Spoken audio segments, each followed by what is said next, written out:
pouvez le voir, aujourd'hui je suis en marinière. Oui. Pourquoi? Eh ben parce qu'en fait, figurez-vous que ma famille qui vient de Normandie, de Bretagne, de tous ces endroits-là où il y a de la mer et du soleil, ou pas, achète depuis très longtemps plein de vêtements chez Saint-James. Alors Mamie Odette dit Saint-James.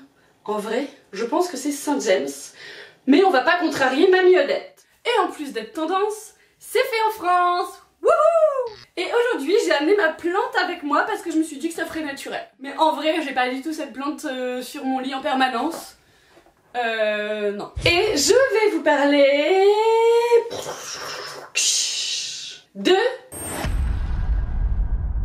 Oui mesdames et mesdames, je vous parle de shampoing écologique, naturel, qui lave les cheveux, qui sent bon. Je préviens tout de suite, je vais parler de mes cheveux et des cheveux de mes enfants et clairement on n'a pas tous les mêmes cheveux. Donc voilà, je vais vous dire ce que moi j'utilise, ça veut pas dire que c'est bien pour vous.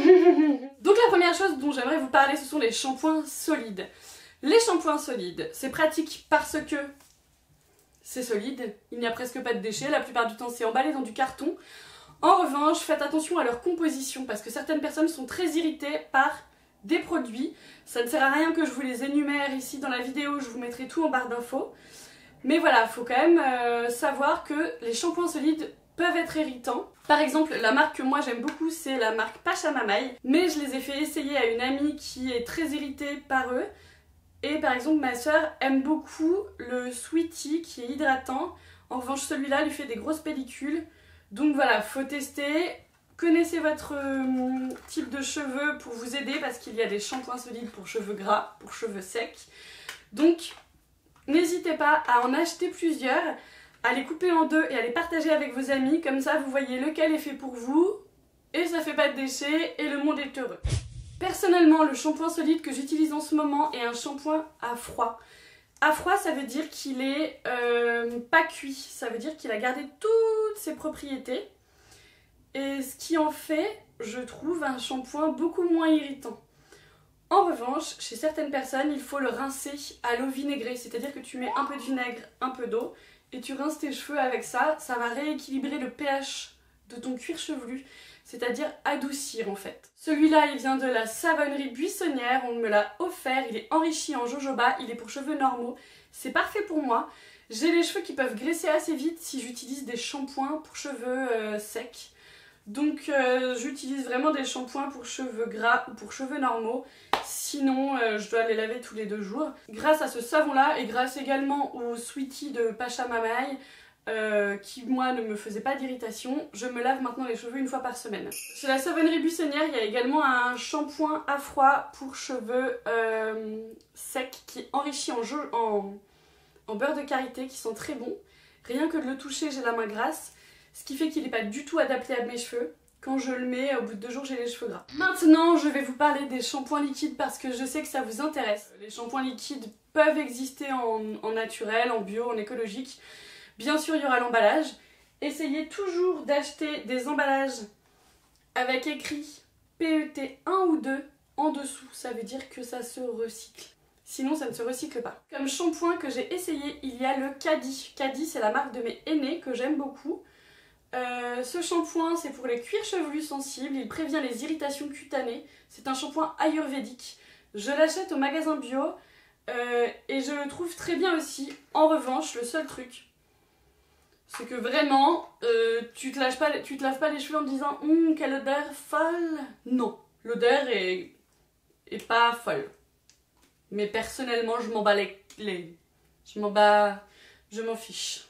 Le dernier shampoing liquide que j'ai essayé c'est celui-ci à l'aloe vera, la marque c'est Urtekram. Il est vegan, il est cruelty free, il est éco-cert. Donc voilà, je vous mets toutes les références en barre d'infos. Une dernière astuce pour démêler les cheveux de ma fille et pour adoucir les miens, je mets de l'aloe vera pur après avoir nettoyé mes cheveux. Donc j'applique de l'aloe vera sur les cheveux, ça démêle et ça gaine un petit peu de manière à ce qu'ils restent hydratés. Voilà, j'espère que cette vidéo vous aura plu. N'hésitez pas à aller sur mon blog pour trouver d'autres conseils, n'hésitez pas à essayer parce qu'on n'est pas toutes pareilles. Essayez, partagez, trouvez des infos. Il y a également les poudres ayurvédiques, vous pouvez vous nettoyer les cheveux au rassoul, vous pouvez également vous nettoyer les cheveux à la farine de pois chiche, c'est très efficace sur moi. Vous pouvez faire des hennées neutres pour les renforcer, c'est très bon. Vous pouvez faire des bains d'huile, il y a des tonnes de trucs hyper naturels à faire. Ne mettez plus les pieds dans les supermarchés, ne mettez plus les pieds, je vous en supplie, dans les pharmacies. Tout ce qui est sur vos cheveux, tout ce qui est sur votre peau, une fois que vous rincez, ça va dans l'eau. Ce qui va dans l'eau va dans les océans, ce qui va dans les océans va pour nos poissons, qui va ensuite être pour nos légumes, qui va ensuite être pour notre terre, qui va ensuite permettre à nos enfants de vivre. Et si tout est pourri, comme actuellement, on va pas se mentir, c'est compliqué. Donc, s'il vous plaît, le naturel, ce n'est pas que pour vous, mais c'est également pour l'avenir de vos enfants, c'est également pour notre belle planète. Partagez l'information autour de vous, c'est simple. Vraiment. Donc stop les silicones, stop toutes ces merdes. Et si vous avez envie de vérifier la composition de votre shampoing sur internet parce que vous n'avez pas envie d'apprendre par cœur les petits ingrédients à éviter, il y a l'application Insi Beauty, il y a le site La Vérité sur les cosmétiques, il y a le site Zenziscope, il y a beaucoup de choses en ce moment. Mais vraiment, si je peux vous donner un conseil, cherchez par vous-même, essayez des choses, apprenez à lire des compositions parce qu'il y a des trucs très simples à savoir. J'ai également fait un billet sur le blog, c'est facile de retenir les choses. Ne soyez pas des moutons, apprenez à penser par vous-même et vous verrez à quel point on peut trouver des solutions faciles, écologiques et pas très chères pour tout faire. J'espère que ça vous a plu, je vous embrasse. L'écologie, youpi!